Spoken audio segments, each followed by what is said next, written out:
Magandang gabi po, mga kabikay. Welcome po sa ating Barangay Kapre. Ako po muli, si Boy Kapre. At isa na naman pong kwento na mula sa tunay na pangyayari ang ating ibabahagi. Simulan natin. Taong 1992. Nakatira ako sa isa sa mga isla ng lalawigan ng Negros. Ang pinakapamumuhay ng mga tao ron ay pangingisda at pagbibilad ng isda para gawing tuyo. Tahimik at matiwasay sa loob ng isla. Halos magkakakilala lang din ang lahat ng tao na kung hindi naman malalapit na magkakamag-anak, magkakaibigan at magkasundong naninirahan sa nasabing lugar. Napunta ako sa lugar na yun dahil sa aking lola, si Lola Flor. Sa islang yun nakatira ang aking tatay at ganun din ang aking lola. Sanggol pa lamang ako nang magkahiwalay na sila nanay at tatay, na ayon sa aking mga nabalitaan, nasa Maynila na raw si nanay. Wala naman akong problema kung mag-asawa silang muli dahil hindi naman ako lumaki sa piling nila. Tanging si Lola lang ang aking naging katuwang sa lungkot at saya. At sa kanyang munting negosyo, ang pananahi, ay nagawa niya akong pag-aralin hanggang high school. Nang magkukulehiyo na ako, ako na mismo ang nagsabi kay Lola na ayaw ko nang mag-aral. Sa totoo lang, malaki yung kasinungalingan. Gusto ko pa talagang mag-aral. Kaso nga lang, ayoko nang magtiis pa si Lola. Masyado ko siyang mahal para hayaang maghirap.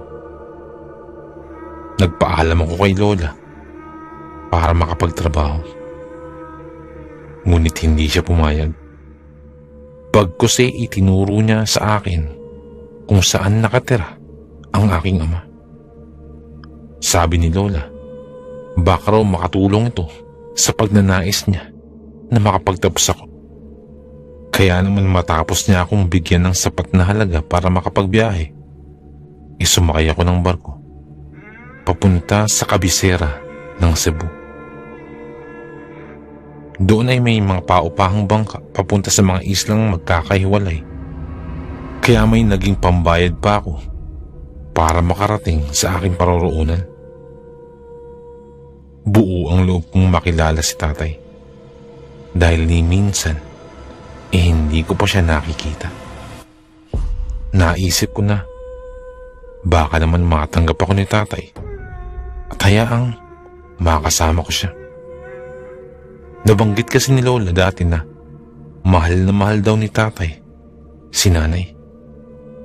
Sadyang mataas lang ang pangarap ng aking ina kung kaya't hindi na sila nagkatuluyan. Naging maayos naman ang aking biyahe papunta ron. Mababait ng mga tao. Inuusisa nila ako kung sino raw ba ang hinahanap ko. Kapag binabanggit ko ng pangalan ng aking ama, kaagad nila akong binibigyan ng instruksyon kung saan nga ba banda dadaan. Napag-alaman kong sa medyo itaas na bahagi ng bundok nakatira ang aking ama. Ayon sa mga nakakakilala sa kanya, hindi na raw ito nag-asawa at mag-isang nakatira sa kanyang tahanan. Nalungkot ako sa nalaman dahil mukhang mahal na mahal talaga ni tatay ang aking nanay. Para huwag na tong maghanap ng iba pa. Matyaga akong naglakad papunta sa kanyang tahanan. Matandain naman ako, kaya siguradong hindi ako maliligaw. Sa tansya ko, nasa 3 oras na ang aking paglalakad. Hanggang sa makarating ako sa isang malawak na bakuran. Maaliwalas at malinis. May naggagandahang tanim na bulaklak at mga punong kahoy na namumunga. Kung bibigyan ako ng pagkakataon ng aking ama para tumira dun, siguradong magiging maganda ang aking magiging pananatili. Kahit lalaki, mahilig ako sa mga halaman. Mahilig ako sa gulay at mga bulaklak. At nasa bakuran ni tatay ang lahat ng yun, na labis nagpamangha sa akin. Nagdesisyon akong lumapit sa kanyang pintuan para magtanong kung may tao bang nakatira sa bahay na yun. Nakakatatlong katok na ako bago bumukas ang pinto at lumabas ang isang lalaking nakakatuwang tingnan. Dahil pagkatingin ko, para akong nananalamin. Ang balat ko lang naman ang naiba dahil hindi ako kagaya ni tatay na kayumanggi. Kahit magbilad ako sa araw, ay hindi ako umiitim. Salip ay namumula lang ang balat ko na nagmana naman kay nanay. Nag-alangan akong ngumiti pagkakita sa taong lumabas. Maya-maya pa ay napatitig ito sa akin habang napapakunot ang noo. Nagtataka yata siya kung sino ako. Nagpakilala ako sa kanya. Pagkatapos nun, biglang nagliwanag ang kanyang muka at walang sabi-sabing mahigpit niya akong niyakap at saka humagulgol ng iyak. Ayon sa kanya, kay tagal niya raw na inaasam na magkita kami. Nakakahiya lang daw sa parte niya na siya ang ama, pero ako pa ang naghanap ng paraan para magkita kami. Pinapasok niya ako sa kanyang mumunting tahanan at pinaupo sa upuan. Kagaya sa labas, maaliwalas din sa loob ng kanyang tahanan. Malinis at maluwang. Para bang pwede kang makipaghabulan sa loob. Nagkumahog pa siya sa paghahanda ng aking makakain. Ang sabi niya pa, may mga manok sa likuran na pwedeng katayin at ayaw niya akong tumulong dahil kararating ko lang. Magpahinga lang daw muna ako o di kaya ay panuorin siya sa kanyang ginagawa. Ang nangyari, pinanood ko na lang siya habang nagtatawag ng manok sa likuran ng kanyang bahay habang nagsasaboy ng mais. Kay daming tanim ng gulay sa likuran. Kumpleto na yata at hindi na kailangang bumili pa sa palengke dahil nasa kanyang tahanan na ang lahat. Masaya kaming pinagsaluhan ang niluto niyang manok at nag-usap sa harapan ng mesa. Bukod sa tinola, napakasarap din ng bagong aning palay at latik na nasa mesa. May sabaw din ng buko at pritong isda na ni minsan hindi ko natikman sa aming tahanan. Salat kami sa buhay at nagkasya lamang kami sa paulit-ulit na tuyo, malunggay at kung minsan asin.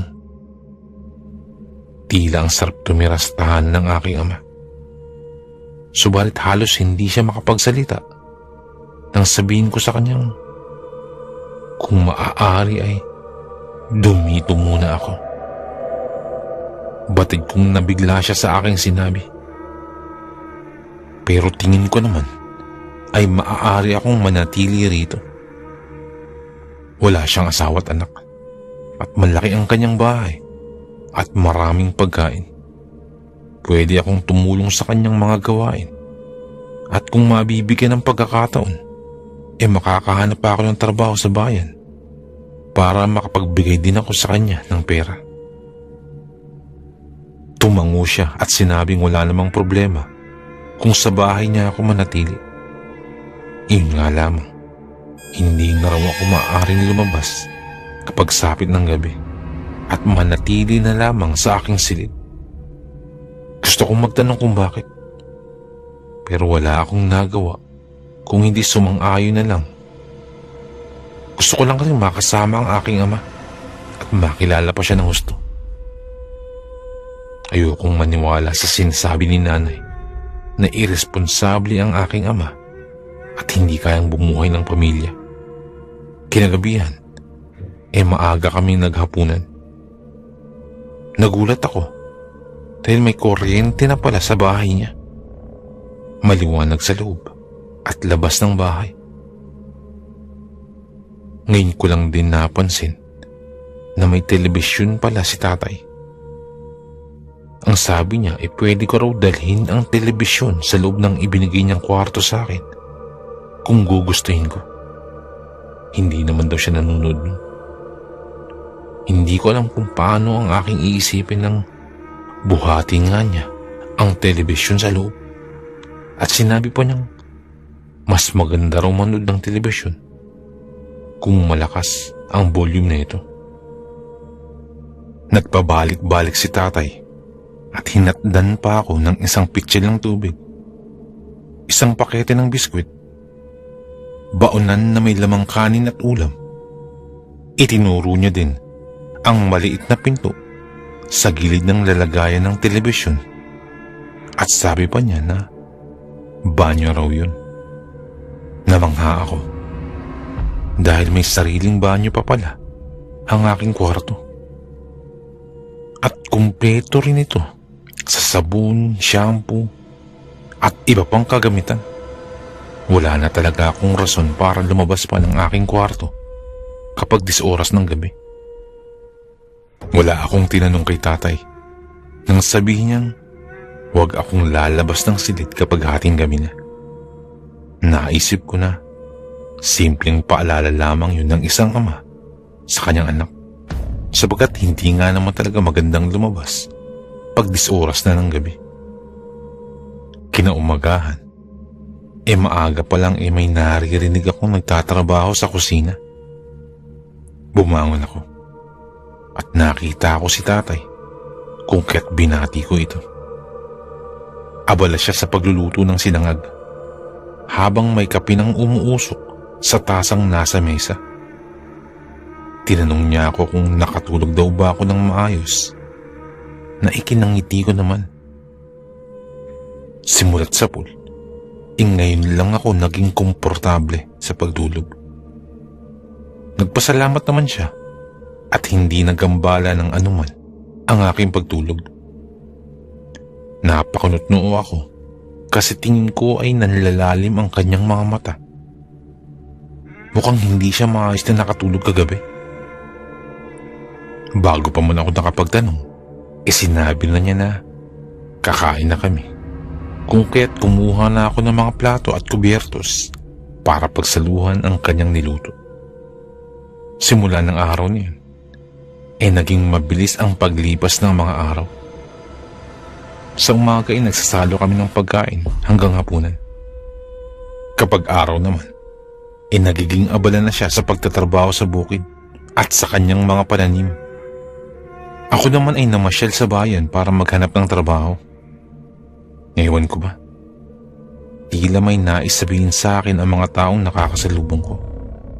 Ngunit hindi ko na lamang ito pinagtuunan ng pansin. Nalaman ko, uso din pala sa lugar na to ang mga aswang.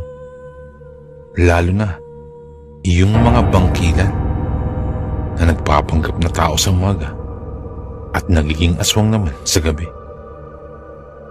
Wala naman akong napapansin na ganun sa aming tirahan. Lalo na't sarap ng aking tulog sa gabi. Bandang 7:00 na ng gabi nang makarating ako sa bahay. Noong mga sandaling yun, pansin kong balisa si tatay. Inaapuran niya ako sa pagdadala ng hapunan sa loob ng aking silid at dun na raw ako kumain. Nagtaka ako. Matagal ko nang napapansin to pero hindi lang ako magkaroon ng pagkakataong tanungin siya kung bakit. Tinitigan ko ang aking ama. At napansin ko ang butil-butil na pawis nasa kanyang noo. Tila ba nagpipigil sa pagsambulat ng kung anong sakit na nararamdaman niya sa katawan. Tinanong ko si tatay kung ayos lang ba siya. Umiling siya Ngunit may pagkamarahas ang pagkailing ng yun. Matapos yun ay hinila na niya ako sa aking silid at dinala ang lahat ng pagkaing mahahakot niya sa loob. Nalabis kong ikinabahala. May problema ba si tatay? Pero tingin ko sa kanya ay masama talaga ang kanyang pakiramdam. Hindi na ako nakapagsalita nang i-on niya ang telebisyon at lakasan ulit ang volume nito. Nagduda na ako. Bagamat hindi ako nagpakita ng pag-angal sa kanyang ginawa, nang isarado niya ang pintuan, kaagad kong hininaan ang volume ng telebisyon. At pagkatapos nun ay napakinggan ko ang isang paimpit na ungol. Nanggaling ito sa labas ng kwarto. At pakiwari ko, kay tatay ito galing. Doon kumabog ng malakas ang aking dibdib. Tumayo ako habang walang ingay na nililikha. Ingat na ingat ako sa paglalakad na halos nakatingkayad na. Sa kabila ng pagbilin sa akin ni tatay, tinangka kong lumabas ng silid. Sa likuran ng aking isipan, naroon ang agam-agam dahil sa bili ni tatay. Ngunit mas nanaig ang aking pagiging mausisa. Tuluyan na akong lumabas ng kwarto at pinakinggan saan nanggagaling ang impit na ungol na yun. Matapos yun ay lumapit ako sa pintuan ng kwarto ni tatay. Bahagyang nakaawang yun, kung kaya't napasilip ako. Maligalig ang taong nasa loob. Nang mapaawang na lamang ang aking bibig, nang makita ang ginagawa ni tatay sa loob, iginagkapos niya ang kanyang sarili. Nagtaka ako kung bakit niya ginagawa yun. Ngunit bago ko pa man siya makumpronta, nakita ko na ang biglaan niyang pagbabago ng anyo. Umangil si tatay at lumitaw ang mahahaba niyang pangil at mga kuko. Tila naglalagablab ang kanyang mapulang mga mata, habang kay tikas ng kanyang katawang may kulay itim na balat. Tila ba kaya niyang pumatay ng tao sa isang pitik lang? Sindak akong napatras at naisip ang makailang beses niyang paalala sa akin na huwag akong lalabas ng aking silid kahit na anong mangyari.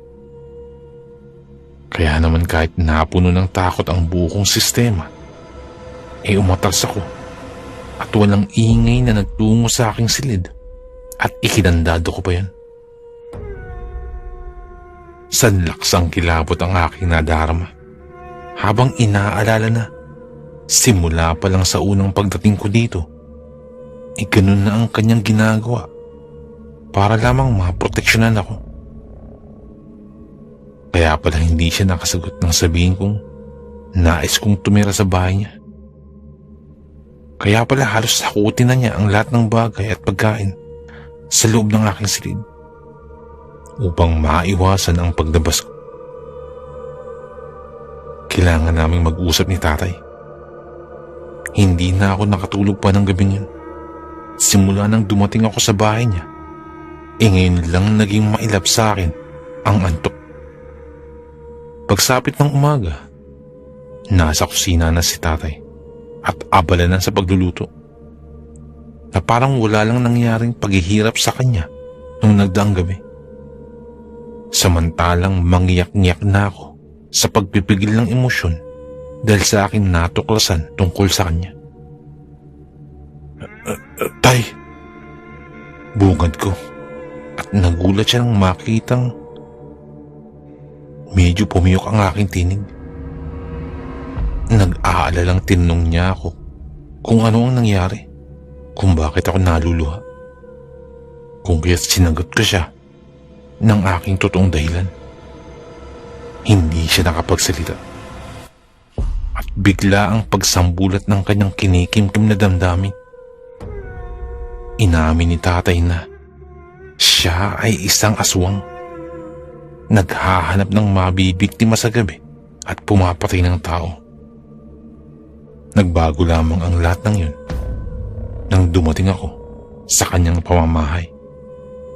Ginawa niya ang lahat ng pagpipigil upang huwag akong maisama sa mga taong kinitlan niya ng buhay. Ayaw niya akong saktan dahil ako ay kanyang anak. Umiyak ako at sinabing baka may gamot pa para mawala ang pagkaaswang niya. Umiling si tatay at sinabing wala nang pag-asa para sa kanya maliban sa mamatay. Umiling ako at pinangakuan siyang maghahanap ng paraan. Ito pala ang dahilan kung bakit lumayo siya sa amin. Dahil siya ay hindi tao. At nais kayumusin ng sakit ang aking dibdib sa tuwing nagpipigil si tatay na baka masaktan niya ako. Umalis ako ng araw niyan para maghanap ng albularyo. Inabot na lang ako ng hapon ngunit walang naging magandang resulta ang pag-alis ko. Umuwi ako sa bahay at umaasang sa pag-alis ko bukas, baka may makita na akong solusyon. Tahimik ang bahay nang dumating ako. Kakaiba sa mga nagdaang hapon na palaging nakaabang si tatay sa may pinto habang inaanunsyo na sabay kami maghapunan. Pagpasok ko, may nakita akong papel at may nakapaloob dito na parang liham. Hindi ko mapigilang mapagulgol nang makitang ang sulat ay may lamang mensahe para sa akin. Umalis si tatay at hindi sinabi kung saan ito nagtungo. Ipinamamana niya ang lahat ng kanyang naiwan sa akin. Humingi rin siya ng pasensya na hindi na siya makapaghintay sa akin dahil natatakot siya na kapag sapit ng dilim, tuluyan na siyang malamon ng pagkatao niyang aswang at masaktan na ako ng tuluyan. Masakit man sa kalooban, tinanggap ko ang lahat ng nais na mangyari ni tatay. Pero hindi ako kailanman umalis sa bahay na ipinamana niya sa akin. Magpahanggang ngayon, narito pa rin ako nakatira at tahimik na namumuhay. Kasama ang alaala ni tatay na isang aswang. At hindi lahat ng kagaya nila ay masasama.